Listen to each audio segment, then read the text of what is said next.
샬롬. 자, 오늘은 디모데후서 2장 1절부터 13절 말씀을 오늘의 묵상 말씀으로 생각해 보겠습니다. 오늘 본문은 바울이 디모데에게 그리스도 예수 안에 있는 은혜로 더욱 굳세지라고, 강하라고, 그리고 주님의 병사답게 충성된 사역을 감당하라고 그렇게 권면하는 내용입니다. 조금의 시간이 지난 후에 이 세상에는 바울이 떠나고 디모데만 남게 될 것을 알았던 이 바울이 디모데에게 두 가지를 당부합니다. 먼저 1절을 보면, 내 아들아, 그러므로 너는 그리스도 예수 안에 있는 하나님, 그리스도 예수 안에 있는 은혜 가운데서 강하고 라고 말합니다. 자, 예수님 안에 있는 은혜 가운데서 강하라 라는 말씀입니다. 우리는 바울이 디모데에게 세상의 힘이 아니라 하나님의 은혜로 강해지라고 한 것에 우리가 주목해야 합니다. 세상의 힘으로 강해진 사람은 하나님을 의지하려 하지 않습니다.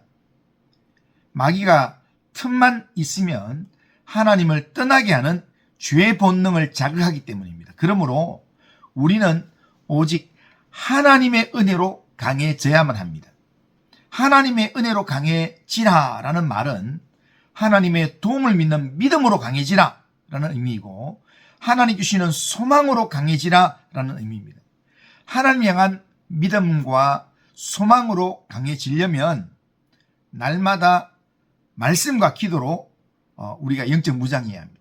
말씀 묵상과 기도 생활을 멈추지 말아야 합니다. 하나님과 동행하지 않고는 우리가 결코 강해질 수가 없습니다. 혼자 힘으로는 절대 악한 영을 이길 수 없습니다. 악한 영들은 오직 하나님의 능력으로만 이길 수 있습니다. 그러므로 하나님의 능력으로 강해질 수 있도록 항상 하나님과 동행하는 삶을 살아야 합니다. 바울이 디모데에게 두 번째로 당부하는 말은 들은 말씀을 다른 충성된 사람에게 부탁하라 라는 당부입니다. 2절을 보면, 또 내가 많은 정인 앞에서 내게 들은 바를 충성된 사람들에게 부탁하라. 그들이 또 다른 사람들을 가르칠 수 있으리라 라고 말씀합니다. 바울은 디모데에게 그가 바울로부터 배운 말씀을 충성된 사람들에게 부탁하라고 그렇게 당부를 하고 있습니다. 그렇게 하면 그 받은 사람들이, 그 말씀을 들은 사람들이 또 다른 사람을 가르칠 수 있다는 겁니다. 즉, 바울에게서 디모데에게 말씀이 전달되고, 디모데에게서 충성된 사람들에게 말씀이 전달되고, 충성된 사람들에게서 또 다른 사람들에게 말씀이 전해지도록 그렇게 가르치라라는 말씀입니다. 이런 복음 전도의 방식을 통해서 복음의 말씀이 오늘 우리에게까지 오게 되었습니다. 그런데 여기서 바울은 말씀의 비밀을 가르쳐서 하나님의 일꾼이 되게 해야 될 사람을 어떻게 해야 하냐면 충성된 사람들에게 이렇게 말합니다. 충성된 사람들에게 가르치라고 말합니다. 주님께 충성된 자가 아니면 말씀의 비밀을 알아도 그 말씀을 따라 살지 않기 때문입니다. 말씀의 비밀을 알아도 그 말씀을 받아들이려 하지 않을 거기 때문에 충성된 자라야 된다는 겁니다. 들은 바 복음의 말씀을 충성된 자에게 전해주라는 것입니다. 우리가 이 말씀을 받으면서 우리가 바울이 디모데에게 하는 이 말씀 우리가 듣기 위해서는 먼저 우리 자신이 충성된 자가 되어야 합니다. 충성된 자로서 주님이 부탁하신 말씀을 전하는 삶을 우리가 살아야 합니다. 그렇게 해야 하는 이유는 충성이라는 것이 주님이 기뻐하시는 모습이고 주님께서 사람을 사용하는 원칙이기 때문입니다. 외식적인 삶을 살았던 사람에게 보이기 위한 외식적인 삶을 살았던 바리새인에게는 예수님께서 그 어떤 기적도 행하지 아니하시고 말씀도 전하지 않으셨습니다. 하지만 수가성 우물가의 여인을 위해서는 일부러 그 여자를 만나기 위해서 가던 길도 바꾸었습니다. 예수님은 충성된 마음이 있는 사람에게는 더욱 큰 은혜를 베풀어 주시지만 충성된 마음이 없는 자에게는 그 있는 것까지 빼앗으리라, 그렇게 말씀합니다. 그러므로 주님께 충성된 자가 되기에 힘써야 합니다. 그렇게 하면 주님께 더 큰 은혜의 자리로 주님께서 우리를 더 큰 은혜의 자리로 인도해 주실 것입니다. 바울은 복음 전도자로서 충성된 삶을 살기 위해서 세 가지 모델을 말씀합니다. 다시 말하면 좋은 병사, 운동선수, 농부랍니다. 먼저 좋은 병사는 자기 생활에 얽매이지 아니하고 모집한 자를 기쁘게 한다는 겁니다. 이게 충성된 자의 모습이라는 겁니다. 군인은 자기를 기쁘게 하기 위해 사는 자가 아니라 자기를 군대로 모집한 왕을 기쁘게 하기 위하여 있는 자입니다. 그런 삶을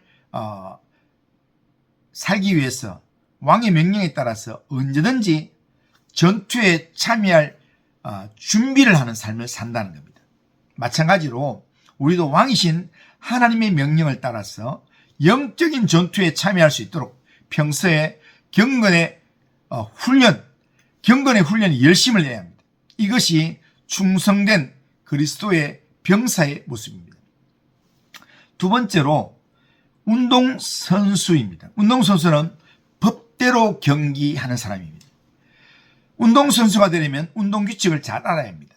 마찬가지로 주께 충성된 자가 되려면 주님께서 원하시는 법과 원칙이 무엇인지를 잘 알고 그 법대로, 다시 말하면 하나님이 기뻐하시는 방식대로 살아야 합니다.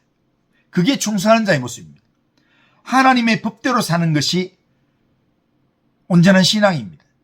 하나님의 법과 규칙대로 한다는 것, 이것은 신앙을 우리의 방식대로가 아니라 하나님 기뻐하시는 방식대로 사는 것을 의미합니다.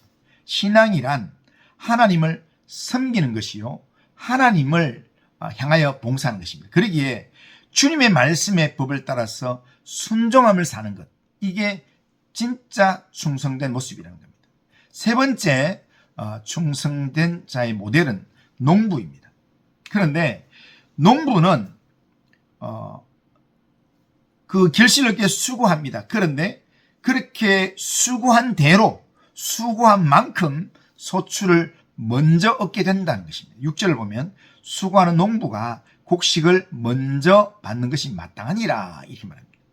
이렇게 우리를 불러서 세우신 주님을 기쁘시게 해드리기 위해 그렇게 살아가는 사람들, 우리를 불러서 주님 기쁘시게 해드리기 위해서 그렇게 살아가는 사람들, 그 맡기신 일을 포기하지 않고 인내하면서 날마다 주님의 시간을 살아가는 사람들, 그 사람들은 그 수고한 대로 주께서 반드시 기쁨의 열매를 먼저 얻게 하신다는 겁니다.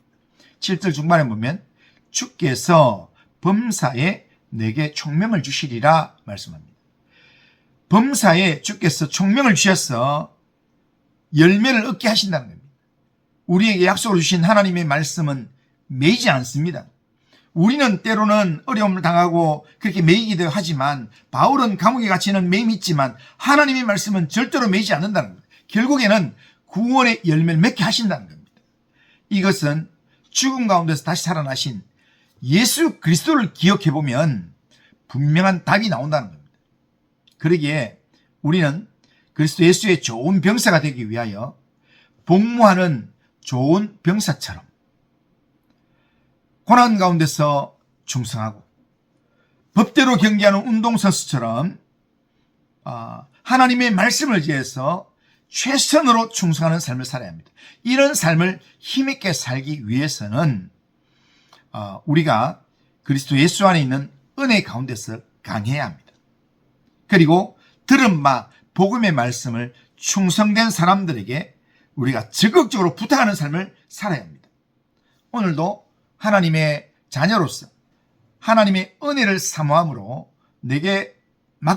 주님이 내게 맡기신 사명에 헌신하고 고난 가운데서도 담대하게 복음의 증인의 삶을 살아가는 충성된 삶을 살아가는 성도님들 다 되시기를 바랍니다. 기도하겠습니다.